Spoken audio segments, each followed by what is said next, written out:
Hi, Phyllis here from southernfrugal.com. This morning I'm going to make some peanut butter cookies. Now, this is a very old recipe. It comes out of the Betty Crocker Cookbook from, I'm not sure, 50, 60 years ago. I'm really not sure. But anyway, it's just a standard peanut butter cookies. But here's the thing. I'm going to make them on my new jelly roll sheets, or you can use them for cookies, and I've got 2 of those. Now, I'm going to once again leave the link down below where you can go to my website and on products I highly recommend, and click on that, then you just click on the Amazon icon. Now, with Amazon, I think on these, if you order $25 worth of pans or whatever, you get free shipping, which works out great, okay? Alright, so this is mainly a demonstration of how to cook the cookies on the new stainless steel baking pans. Alright, so we are ready to get started. Now, first thing you'll need is 1/4 cup of Crisco or some type of shortening.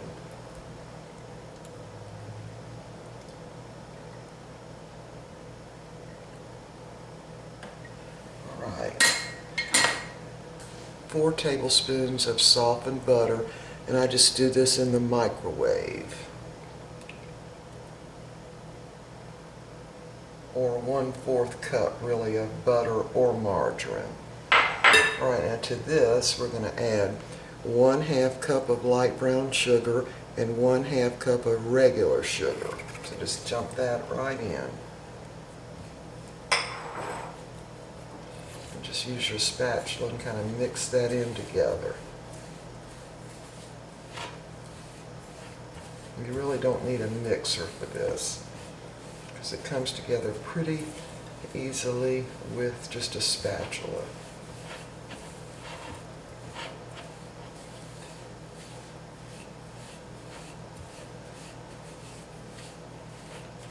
Okay, so next I'm going to mix in 1 whole egg.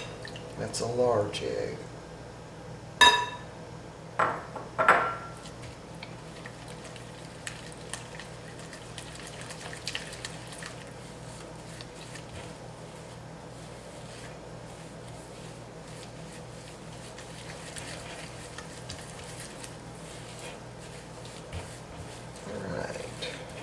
Very anxious to try making cookies on my new little baking sheets, and I'm about ready to order 3 of the bread little pans, because I make homemade bread, and let me show you those pans.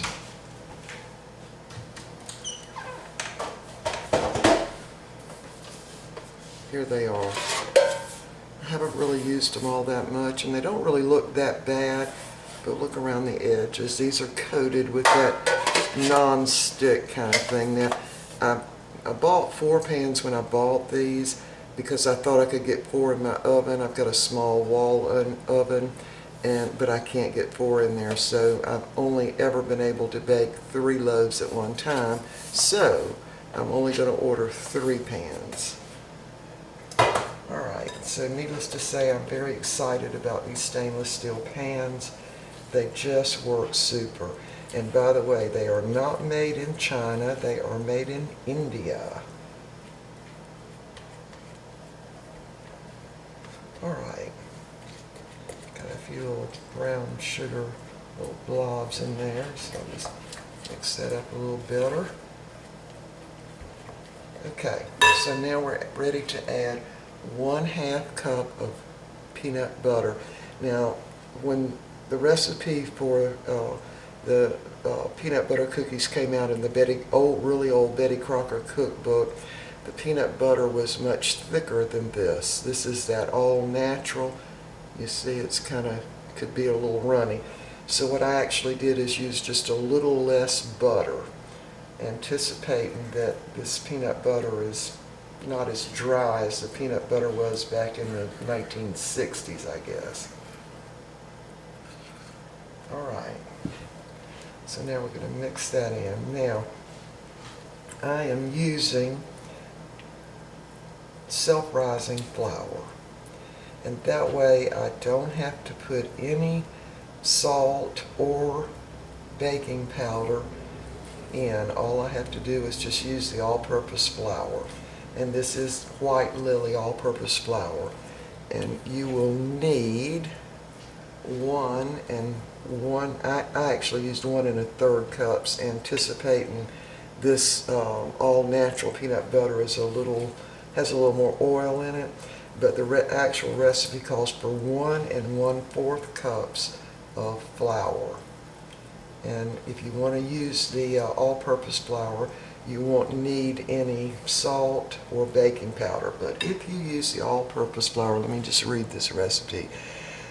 You will need 3/4 of a cup of baking soda, excuse me, not 3/4 of a cup, 3/4 of a teaspoon of baking soda, 1/2 teaspoon baking powder, and 1/4 teaspoon salt. And that's if you use all-purpose flour. So the best way to avoid that is just use self-rising flour. And again, I used 1 1/3 cups just because my peanut butter is all natural and it's really got more oil in it. Alright, so we got this all mixed in, and now the only thing you need to do is add in the flour. So I just add in about half of it and get that mixed in. I'm very excited about using my new, they're really jelly roll pans, but I use them for cookie sheets. Now, I've already baked a jelly roll, and I did do I have loaded a video on that. And the other day I made biscuits, and it works out great, just really great for biscuits.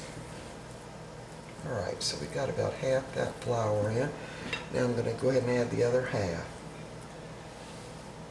Now here's what I'm hoping for. When I make cookies, really any kind of cookies, I prefer that they be kind of crunchy on the outside and kind of moist and chewy on the inside, not so when you bite into them they snap off. I like mine not so crispy, let's put it that way. And I think these baking sheets are going to make them that way for me, because the bottom of them is a little bit thicker than ordinary, those coated pans.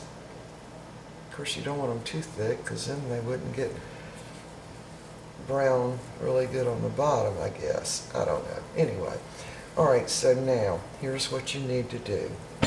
This needs to be in your refrigerator for about 3 hours, and let it get good and cold.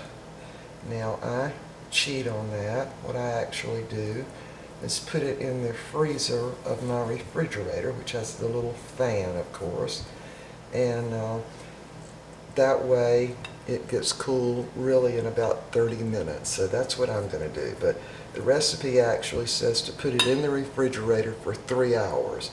Alright, so we're going to put it in my freezer about 30 minutes, and we'll be back. Alright, we are back, and the peanut butter cookies that I had in the freezer might have gotten a little too hard, but we're going to go with it anyway. Alright, so I'm using a little melon scoop, and I did spray that with some Pam so they'll come out easier. Now the recipe says to make balls 1 1/4 inches across, and that's exactly what this scoop is, 1 1/4 inches. So we're just going to plop those down on an ungreased baking sheet, and in this case they're my new stainless steel jelly roll pans. Alright, so far this little scoop is working out great. I just kind of mash them around with my hand. Alright, this is exciting. Alright, I'm going to have to stop. I forgot to cut my oven on. The oven has to be preheated to 375 degrees, so I'm going to have to stop and come back in a minute. All right, we're back and I'm still waiting for that oven to preheat to 375 degrees. But I have gone ahead and placed the cookies on the cookie sheet. So now to make that little crisscross, which is, you know, very much like the original peanut butter cookies, you want to dip your fork in a little flour. Let me do one you can see. Got two pans here. Let's do this pan there. Oops, sorry. All right, so you want to dip your fork, just a regular table fork, and mash down a couple of times, and then go back the other way. So just mash down, and then mash it in the opposite direction. Each time you want to dip your fork down in the flour. Now these are the peanut butter cookies your mother probably made. We made them in home ec when I was in actually junior high school. Same recipe. Each time just dip your fork down. Now you definitely have to, let's see, that one didn't work. Ugh. They're getting a little warm here because I'm waiting for my oven to preheat. Now the original recipe says to place these 3 inches apart on the cookie sheet, and I'm not sure I've got mine exactly 3 inches apart, so I'm hoping they won't run together. But anyway, this is the main purpose of this video, is to be able to try out these new baking sheets. And I'm thinking they're going to work super because they work really great. Oh, that one messed up again. They really worked great on making the biscuits and on making the jelly roll. I was very, very pleased because I had a problem with my biscuits sometimes burning on the bottom. Now, my biscuits baked at 450 degrees, and the pan did not warp up or anything, which I was very happy with, and I'm hoping that the pan will not do that on the cookies either. Alright, so there's one done, and I'm going to do this one, and then I'm going to put, actually, I'm going to go ahead and put this back in the refrigerator because you want them really cool when you put them in the oven.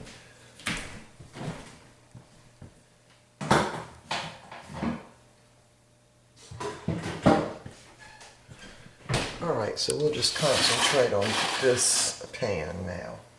And I am just going to bake them one pan at a time.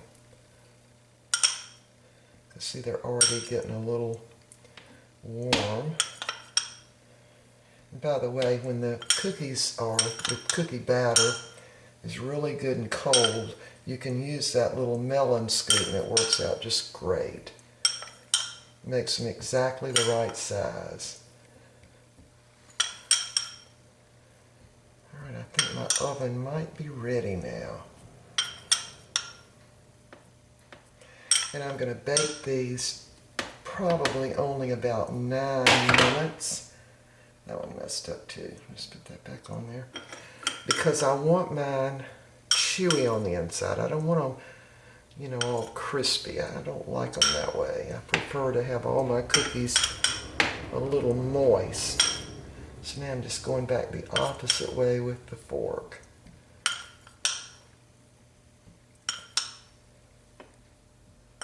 If you get, you know, the flour on there, it's okay because there's enough oil in these little peanut butter cookies to take care of that. Alright, I think we're ready. Okay, alright, so we're going to go put these in the oven. Again, we're going to bake them at 375 degrees for really about 9 minutes.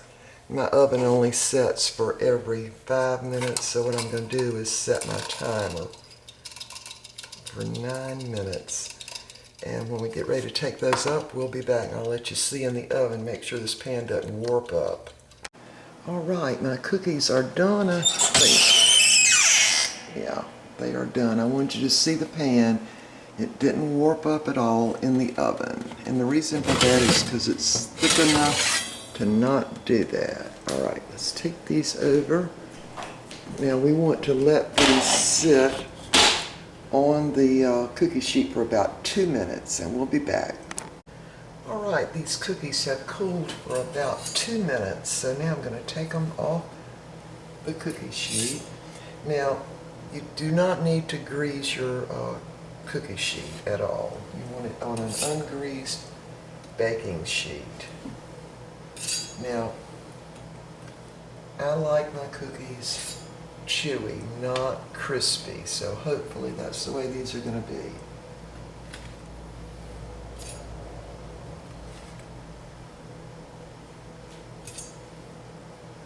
I'm putting them over here on the little cooling rack. See if I can get 2 of them off at one time. Now I went ahead and put the next pan of cookies in the oven. So now this recipe makes about 3 dozen, so I'm going to get the other batter out of the refrigerator.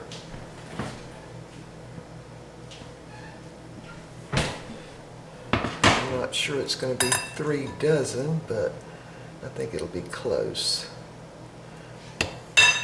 All right, so I'll put these right in the same place these other cookies were.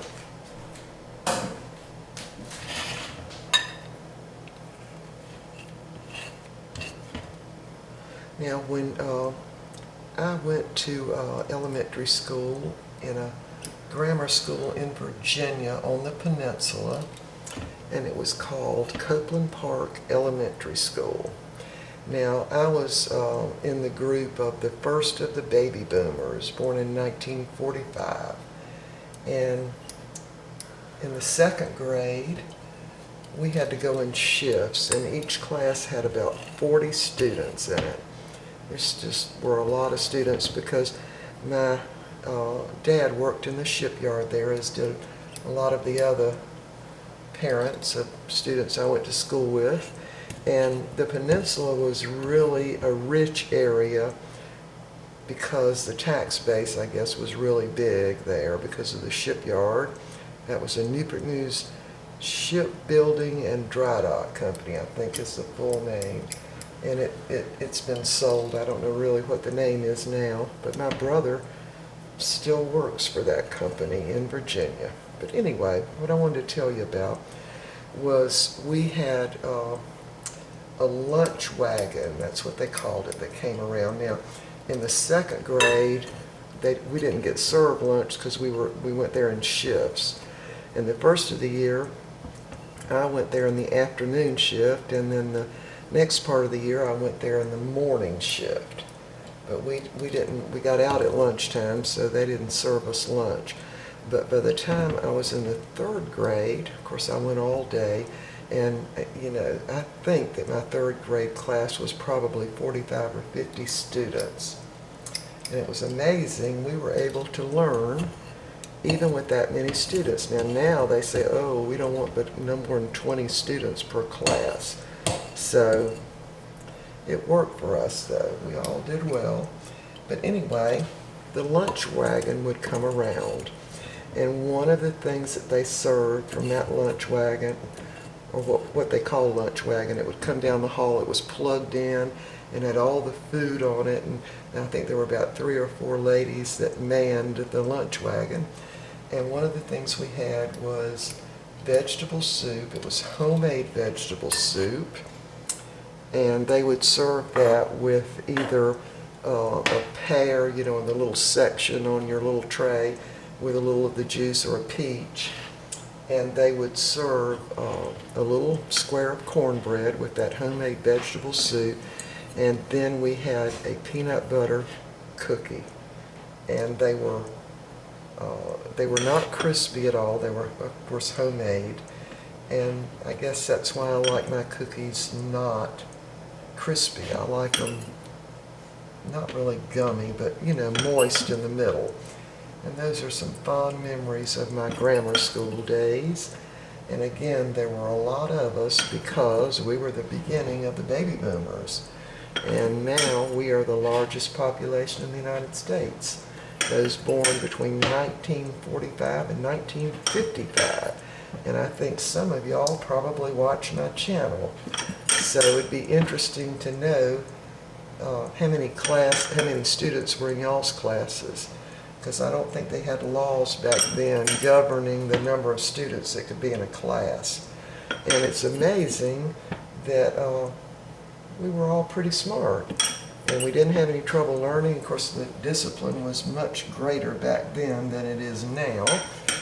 And I can't ever remember anybody getting expelled from school, ever, for misbehaving, all during my grammar school years.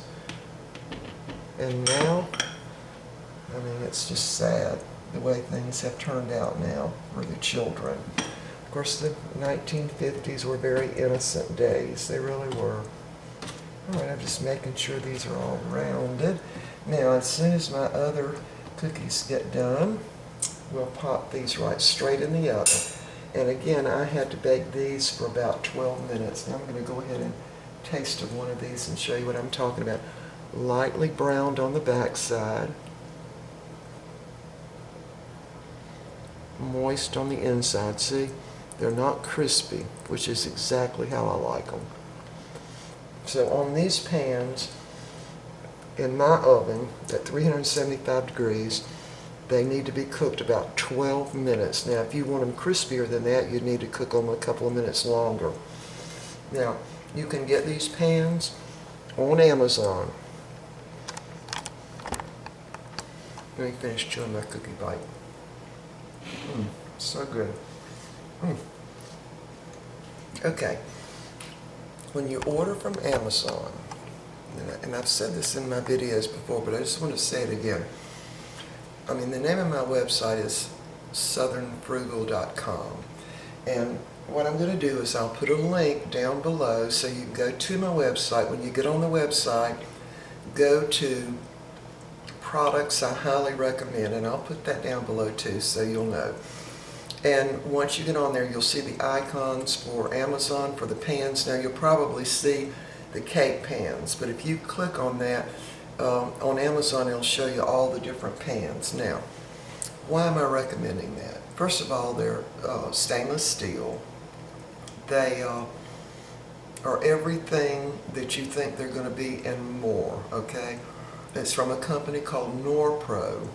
Norpro Essentials, I think is the name. Now, here's the deal, and y'all listen very carefully because you need to learn something about Amazon from this.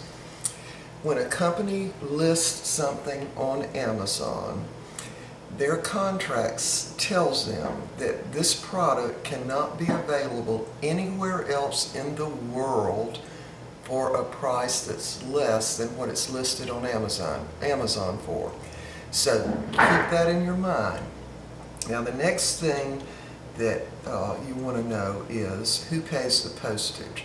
Now, on these particular pans, if you order $25 worth of anything on Amazon, you get free shipping. Now, who pays for the free shipping? The company. That's who pays. They're going to pay part of it.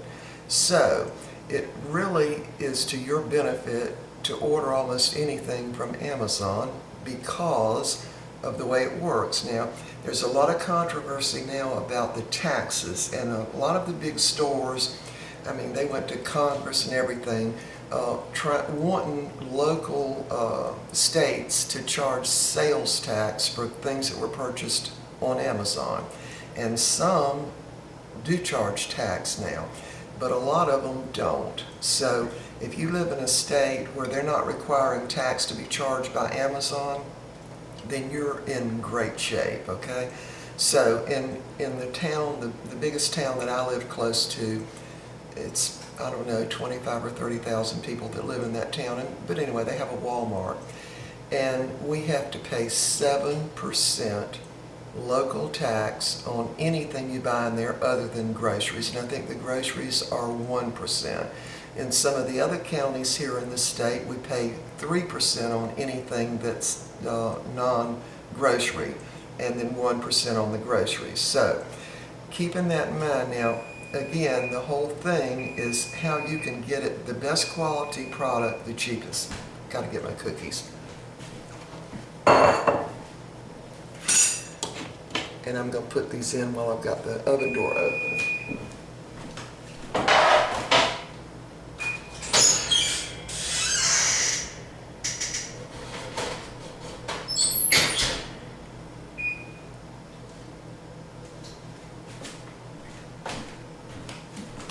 All right, that was my 10-minute timer, so they got 2 more minutes to cook. Hold on.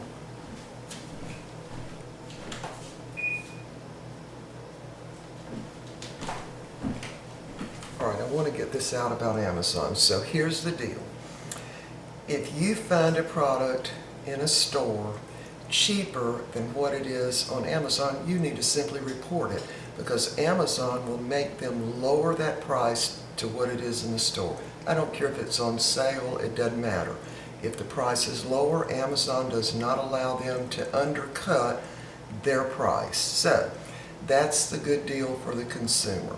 So if you're ordering pans, like the pans I just showed you, you're not going to find them cheaper anywhere else. I don't care where it is, because if they do, Amazon will make them lower that price. So just keep that in mind on anything you're ordering from Amazon. Now, if you purchase enough, like in this case it would be $25, and when we were purchasing the pans, 2 pans, I think they were 13 something each, and so it came up to $25, so we got free shipping. Now, if you have to pay tax, you'd have to pay tax no matter where you bought the pans, right? So there you go. And you do have to wait. I mean, it might take 2 days for you to get them if you're living in this country. If you're living overseas, I'm not sure how that would work, but if you live in the United States, almost anywhere, you're going to get them in 2, certainly no more than 3 days. I don't know, maybe Alaska, you wouldn't get them that quick. But anyway, if you can wait, then, you know, you've got the good deal. Now, there's a lot of, I want to just mention this, when you're looking at reviews on Amazon that people have made, keep this in mind. They were all competitive, okay? And I sometimes think that competitors of different companies get people to post certain things, because I know that happened with the little heater that we bought, and we read those reviews and then we were questioning, oh gee, maybe I shouldn't get that. Just read all the way through them. Now on the pans, when you look at the reviews, go all the way down and look at some reviews that were made in September. Now, one of the things on the reviews that they said is the pan would bolt up or warp up in the oven. That's why I took you over there to see. They don't warp up in the oven, okay? They cook great. So anyway, y'all, just I promise you, these pans are the best and at the absolute best price. So go to my website, go to products I highly recommend, click on the little Amazon icon. It'll take you right to the pan. You can read everything about it. But you just trust me, they're really, really good pans for the price. All right, I've got to go take that up now. I'll be right back. Okay, here are the cookies. Now, I just want to say one more thing about the pans. There it is. They wipe off pretty clean. Of course, I'm going to wash it with some soap and water. You can put these right straight in the dishwasher, and they will work for many, many years. Now I want to show you a cake pan that I purchased in the 1960s, and it was in my hope chest.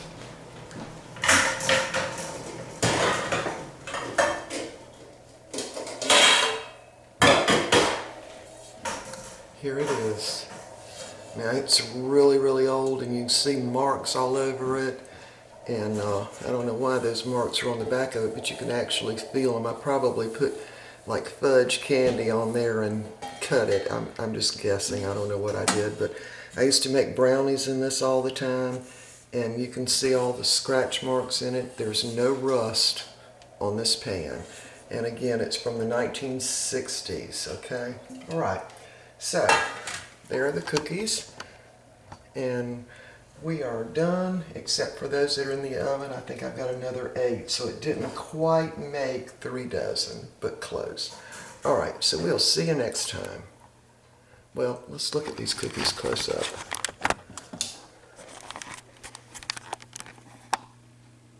There they are. Now I want to show you that, see, you can slightly, well, you can't that one, but you can slightly indent them. That's the way I like them. And these cooked for 12 minutes in these pans at 375 degrees. Now a shiny pan does not cook stuff on the bottom of it as fast as it does in a dark colored pan, but dark colored pans also burn on the bottom. These are cooked perfect. Just light brown on the bottom around the edges. All right, we'll see you next time. If you're going to order the pans, go to that icon on my website. All right, see you next time.